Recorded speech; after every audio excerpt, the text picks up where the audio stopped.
எங்கே தூங்குறதுன்னு தெரியல. அங்கே ஒரு 5-6 பேர் தூங்கிட்டு இருந்தாங்க. நானும் படுத்து என்னுடைய கொண்டு போன நியூஸ் பேப்பர் படுத்து தூங்கிட்டு இருக்கேன்.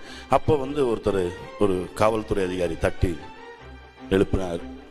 எங்கேருந்து வந்த அப்படின்னாரு. நான் அந்த மாதிரி ராஜபாளையத்துலேருந்து வந்தேன். என்ன செய்ய போகிறேன்? சினிமாவில் பெரிய நடிகன் ஆகணும் அப்படின்னு எனக்கு ஆசை. அப்போ இங்கே படுத்திருக்கேன். நான் வேறு எங்கே போகிறதுன்னு தெரில, படுத்திருக்கேன்.